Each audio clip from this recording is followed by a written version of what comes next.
ప్రభు పేరిట మీ అందరికీ శుభములు తెలియజేస్తున్నాను. యేసుక్రీస్తు ప్రభువు మన కోసం చేసిన ఈ యొక్క గొప్ప త్యాగం, శిలువ త్యాగం ఏదైతే ఉందో దాని గురించి మాట్లాడుకుందాం ఈరోజు.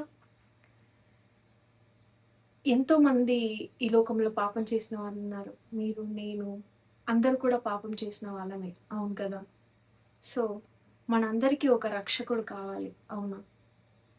ఈ రక్షణ అనేది చాలా గొప్ప విషయం. ఎందుకంటే పాపులమైన మనకు ఎటువంటి రక్షణ లేని స్థితిలో యేసుక్రీస్తు 2000 సంవత్సరాలకు ముందే ఈ లోకానికొచ్చి ఆయన దేవుని కుమారుడు ఈ లోకంలోకొచ్చి నీ కోసం, నా కోసం, మనందరి కోసం కలువరి సిలువలో మన కోసం రక్తం కార్చి మనల్ని నీతిమంతులుగా ఎంచడానికి ఆయన పాపి లాగా ఆ యొక్క సిలువలో వేలాడబడ్డాడు.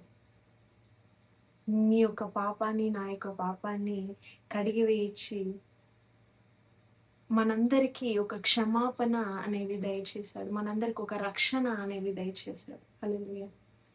ఈ యొక్క సమయంన మనం జ్ఞాపకం చేసుకోవాల్సింది ఏందంటే, క్రీస్తు మన కోసం సిలువలో చేసిన త్యాగం అంతా ఇంత కాదండి. చాలా గొప్పది. ఎందుకంటే తను మన కోసం బైబిల్‌లో ఓల్డ్ టెస్టిమెంట్‌లో పాత నిబంధనలో చెప్పిన ప్రకారము, ప్రాఫెసీ చేయబడ్డ ప్రకారము ఐజైయా చాప్టర్‌లో ఉంటుంది. మన కోసం ఆయన ప్రతి ఒక్కటి అంటే మన యొక్క బాధ, వేదన, తప్పులు, పాపాలు ప్రతి ఒక్కటి ఆయన తీసుకొని మన యొక్క పావర్టీ, మన యొక్క దరిద్రతని ఆయన సిలువలో మోసి మనకంటూ ఒక నూతన జీవితాన్ని మనకు అందించాడు. మనకంటూ ఒక నూతన జీవితాన్ని, నూతన సృష్టిగా నిన్ను నన్ను చేయడానికి ఆయన అంత తాపత్రయపడ్డాడు. ఈరోజు ఆయన మన నుంచి కోరుకునేది ఒకటే ఒకటి. నీ కోసం, నా కోసం, మనందరి కోసం ప్రాణం పెట్టిన యేసయ్య నీ దగ్గరికొచ్చి నీ యొక్క హృదయాన్ని నాకివ్వుమని అడిగినప్పుడు మనందరము మన యొక్క హృదయాన్ని దేవునికి సమర్పించుకోవాలి. హల్లెలూయా! యేసుక్రీస్తు మనల్ని ఎంత ప్రేమించాడు అనే దాన్ని బట్టి మనము ఆయన్ని ప్రేమించాలి అని ఆయన మనతో చెప్పిన సంఘటన బైబిల్‌లో ఎఫెసీయులకు రాసిన పత్రిక 4వ అధ్యాయము 32వ వచనం చూసుకున్నట్లయితే, ఒకని ఎడల ఒకడు దయ కలిగి కరుణాహృదయులై క్రీస్తునందు దేవుడు మిమ్మును క్షమించిన ప్రకారము మీరును ఒకనికొకరు క్షమించుడి అని చెప్పిన మాట మనం చూస్తూ ఉంటాం. దేవుడు ఎలాగైతే మన పాపములన్నిటిని కూడా క్రీస్తు యేసునందు ఆయన సిలువలో మనల్ని ఎప్పుడైతే మన పాపాలన్నిటిని క్షమించి మనల్ని ఒక నీతిమంతులుగా ఆయన ఎంచి మన పాపాలన్నిటిని క్షమించి ఆయన దయాహృదయులై మనల్ని క్షమించాడో, అప్పుడు దేవుడు ఏమంటుండంటే, నేను చేసిన ప్రకారమే మీరును ఒకరికొకరు చేసుకొనుడి, మీరును ఒకరిని క్షమించుడి. దేవుడు మన పాపాలన్నిటిని కూడా క్షమించాడండి. మనము పుట్టక ముందే మనం చేసే పాపాలన్నిటిని కూడా ఆయన క్షమించాడు. మన పాస్ట్, ప్రెజెంట్, ఫ్యూచర్ అన్ని పాపాలను ఆయన రక్తం ద్వారా కడగబడ్డాయి మన పాపాలన్నీ. యేసుక్రీస్తుని యొక్క రక్తము ఎల్లప్పుడూ మన పాపాలను కడిగే అంత పరిశుద్ధమైంది, అంత వెలకట్టలేని బహుమతి ఆయన మనకిచ్చాడు. అలా అంటే ఆయన కృప మనకు పాపం చేయడానికి లైసెన్స్ కాదండి. పాపం చేయడానికి లైసెన్స్ కాదు. ఆయన కృప ఆయన మనల్ని క్షమించాడు అనంటే దాని అర్థం దాన్ని మనము ఎంత గ్రహించుకొని మనం ఆయనలాగా బ్రతకాలని ఆయన ఆశపడుతున్నాడు. హల్లెలూయా!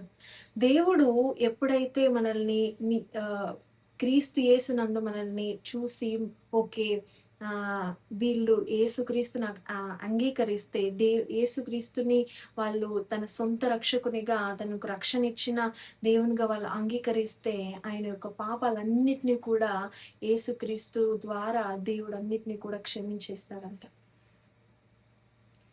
ఈరోజు మనందరము కూడా ఒకరినొకరు ప్రేమగా చూస్తూ యేసుక్రీస్తు ఎప్పుడైతే మనల్ని ప్రేమించాడో, మనము ఎంతటి పాపులమైనా కూడా ఆయన మన కోసం తన ప్రాణాన్ని కూడా లెక్క చేయకుండా ఎప్పుడైతే తన యొక్క సొంత కుమారుణ్ణి ఎప్పుడైతే మన కోసమైతే ఇచ్చాడో,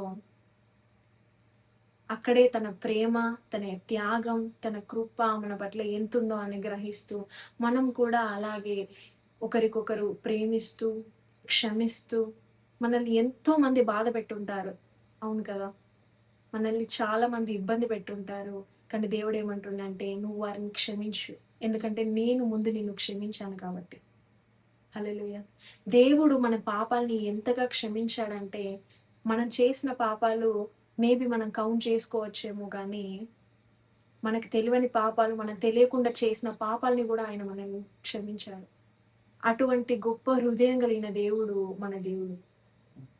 యేసుక్రీస్తు ఎప్పుడైతే మనల్ని అంత క్షమించాడో, అని ఎప్పుడైతే నువ్వు విశ్వసించి, నీ యొక్క జీవితంలో నువ్వు ఒక నూతన సృష్టి అయినావు అని నువ్వు అనుకుంటున్నావో, అని మనం అనుకుంటున్నామో, అదే విధంగా యేసుక్రీస్తు ప్రభువారు చెప్పిన మాట, నిన్ను వలె నీ పొరుగువారిని ప్రేమించండి. నీ పొరుగువారిని ప్రేమించండి. ఎందుకంటే నేను నిన్ను ప్రేమిస్తున్నా. మనమంటే మనకి నచ్చని వారు ఎవరైనా ఉంటారా? మనల్ని మనం చాలా ప్రేమించుకుంటాం. అవునా? అలాగే ఇతరులను కూడా మీ వలె ప్రేమించండి. యేసుక్రీస్తు మిమ్మల్ని ఎలా ప్రేమించాడో అలాంటి కంపాషన్, అలాంటి హార్ట్ దేవుడు మీకిస్తాడండి. మనలో ప్రతి ఒక్కరిలో దేవుని ప్రేమ ఉంది. దాన్ని ఎప్పుడైతే మనం తెలుసుకొని, ఆయన త్యాగాన్ని ఎప్పుడైతే మనం తెలుసుకొని, ఆయన కృపని ఎప్పుడైతే మనం తెలుసుకొని, ఆయనలో జీవించాలని నువ్వు ఒకటేసారి నీ హార్ట్‌లో, నీ యొక్క హృదయంలో ఎప్పుడైతే నువ్వు తనకి చోటిస్తావో, అప్పుడే దేవుడు మీ పట్ల, మీ పిల్లల పట్ల, మీ యొక్క కుటుంబం పట్ల అనేకమైన సాక్ష్యాలను, అనేకమైన మంచి కార్యాలను ఆయన చేయగలుగుతాడు. ఈ యొక్క మెసేజ్ వింటున్న ప్రతి ఒక్కరికి నేను చెప్పదలుచుకుంది ఇదే.